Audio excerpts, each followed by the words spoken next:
final season of The Bad Batch is giving us the return of some of our favorite characters from Star Wars, like Asajj Ventress, Emperor Palpatine, and the one and only Rex. Now, I've already reacted to the trailer, so if you want to watch that, go check it out right here. So I've watched the trailer a couple times, so I want to go through it really slowly with you guys, break it down, and make some predictions for what I think is going to happen in the final season of The Bad Batch. So we got the trailer here. Let's watch it, break it down, make some predictions as we go. Hold on! We've got troopers up top. We're running out of road! Not exactly a stealth exit, boys. Let's move!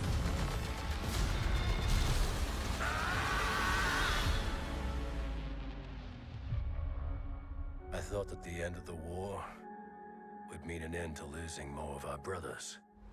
Okay, so pretty clear right off, there's going to be a major transition from the clones to stormtroopers.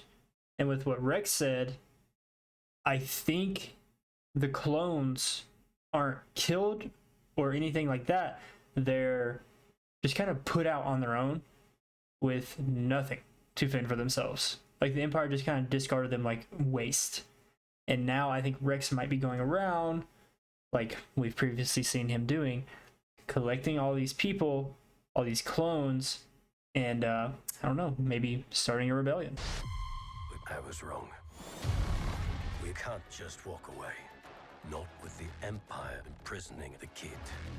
Okay, so Omega, obviously extremely important to the Empire, to pretty much everyone. First off, she's the only clone that was female. I'm really hoping she gets to meet Boba Fett, because I think that would be pretty sweet. And obviously later on we'll talk about that. They're setting up what I think is going to be a two-perspective story. So just a few more seconds of this trailer. Crosshair. So I think this portion is where that two-perspective story is set up just a little bit, because I do think that half of the season is going to follow the Bad Batch, the ones who are not in prison, going on missions, getting information about where Omega is. Maybe they learn about Crosshair being in the same prison as her, who knows. But on the other hand, I think it's going to follow Omega and Crosshair as they try to escape their imprisonment and really follow that story, likely setting up the sequels. Let's keep watching. Omega's been waiting for us a long time. Okay, so the long time thing, that makes me think there's going to be a little bit of a time jump between the last season and this one. So I'm really interested to see how that goes. Our mission is not over yet. There is nothing of greater importance. This is my favorite thing about this trailer. Palpatine is kind of a major focus for like half of the trailer.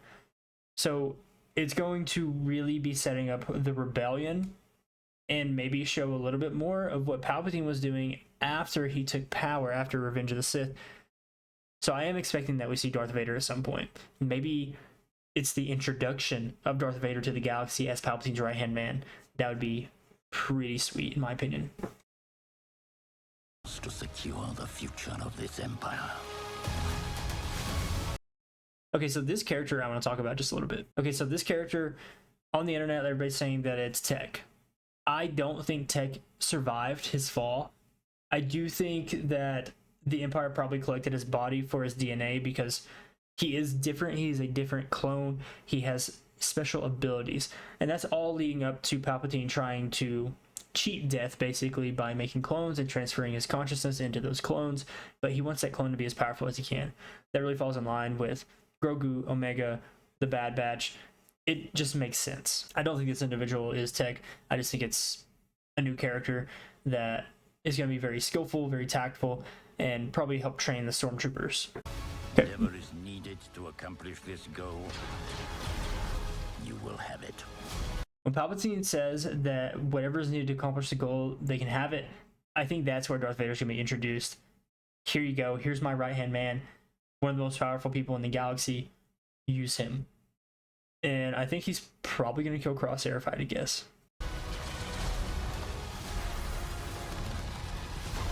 They are coming. Boom. boom, the man, the myth, the legend, Cad Bane. So with Cad Bane showing up in this trailer, I expect that we're going to see a couple different bounty hunters, and I'm really hoping Boba Fett is one of them. I'm guessing this would be part of the Empire's attempt to rein in the Bad Batch, rein in some of the clones that might be defying them a little bit, like Rex and maybe Saw Gerrera.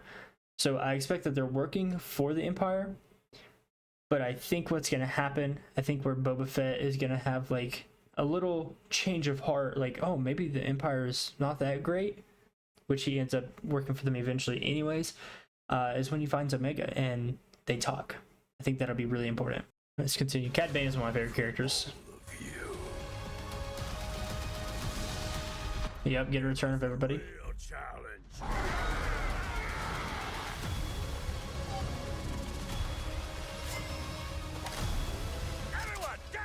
We're not big on following orders. Easy. So easy. I wasn't planning on killing you, but you're making it very tempting.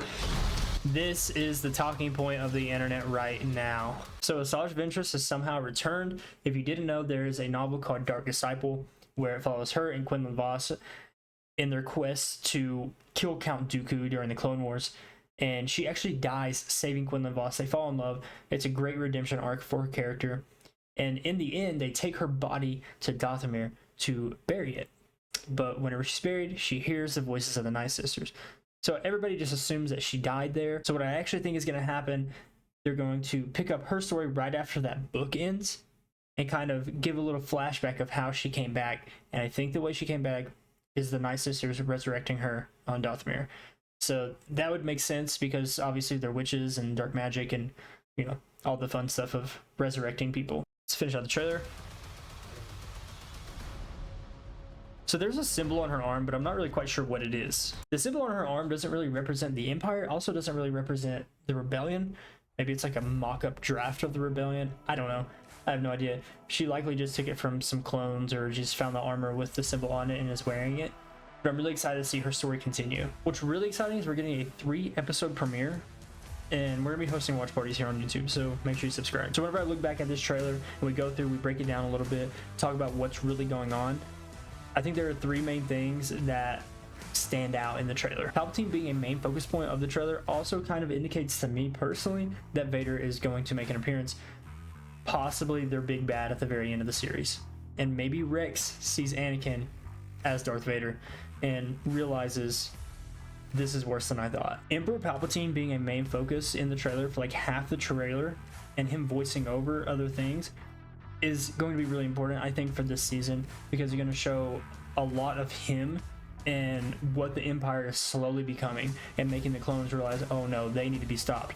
This is the war we were made to fight. Which leads me to the other main thing in this trailer.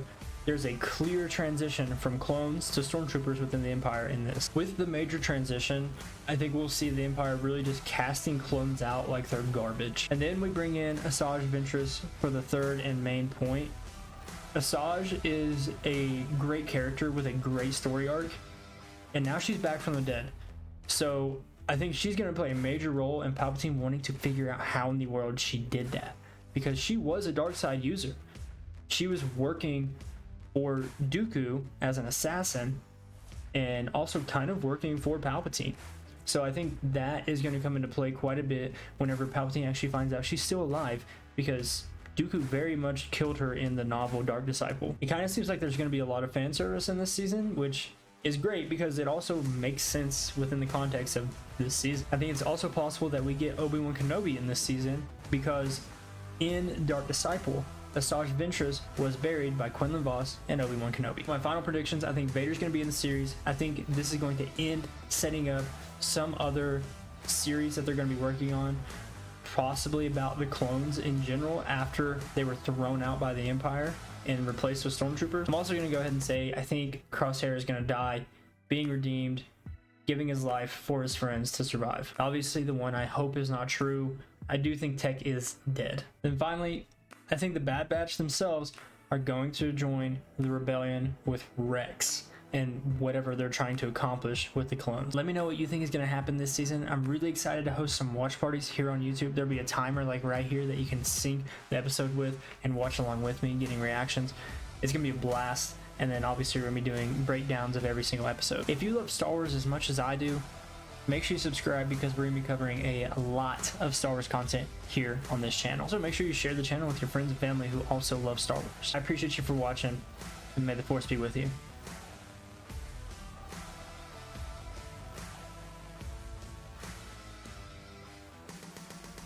What are you doing here? The video's over. Go watch some of my other videos. I don't know.